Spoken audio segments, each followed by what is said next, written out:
Bienvenue, j'espère que tu es heureux, heureuse, en forme et ancré.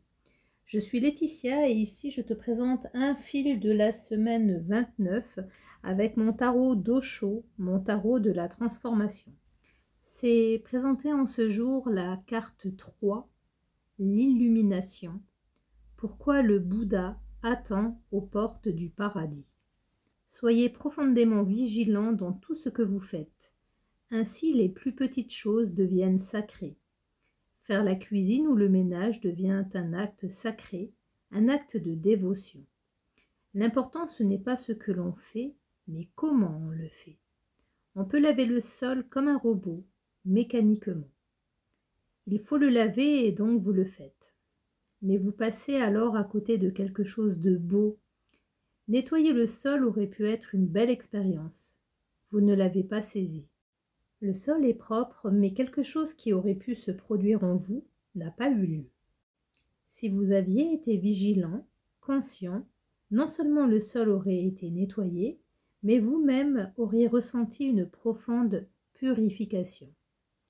Soyez profondément attentif quand vous nettoyez le sol. Soyez éblouissant de vigilance. Que vous soyez assis ou en train de marcher ou de travailler, gardez ce fil conducteur.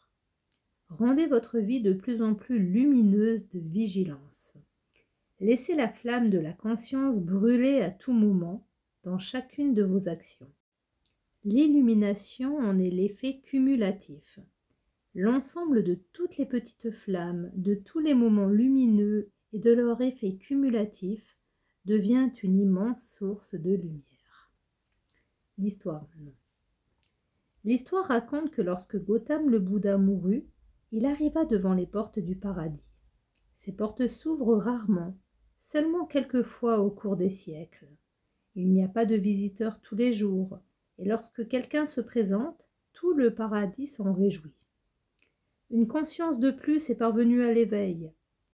L'existence devient bien plus riche que ce qu'elle n'était. Les portes étaient ouvertes et tous les éveillés déjà parvenus au paradis se tenaient là, parce que dans le bouddhisme, il n'existe pas de Dieu, mais toutes ces personnes illuminées sont divines. Aussi y a-t-il autant de dieux que d'êtres éveillés. Ils étaient tous réunis à l'entrée avec de la musique, des chants, de la danse.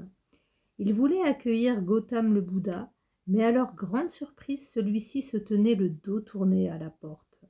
Son visage était encore tourné vers le lointain rivage qu'il venait de quitter. « Voilà qui est étrange. Qui attends-tu » lui demandèrent-ils. « Mon cœur n'est pas si petit, » aurait-il répondu. « J'attends tous ceux que j'ai laissés derrière moi et qui s'évertuent sur le chemin. Ils sont mes compagnons de voyage.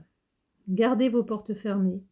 Il vous faudra attendre encore un peu avant de célébrer mon entrée au paradis, parce que j'ai décidé que je serai le dernier homme à passer cette porte. Quand tous les hommes se seront éveillés et auront franchi cette porte, quand il n'y aura plus personne au dehors, alors le moment sera venu pour moi d'entrer. » Cette histoire est une légende, ce n'est pas un fait réel. Une fois éveillé, vous pénétrez la source universelle de la vie et cette décision ne vous appartient pas. Ce n'est ni votre choix, ni votre décision. Mais l'histoire dit que Bouddha résiste encore, même après sa mort. Cette histoire vient de ce qu'il nous avait annoncé la veille de sa mort, qu'il vous attendrait tous. Il ne peut plus attendre ici, il a déjà trop attendu. Il aurait déjà dû partir, mais en voyant votre souffrance et votre tristesse, il a malgré tout réussi à se maintenir là. Mais cela devient de plus en plus difficile. Il va devoir vous quitter à contre-cœur, et il vous attendra sur l'autre rive.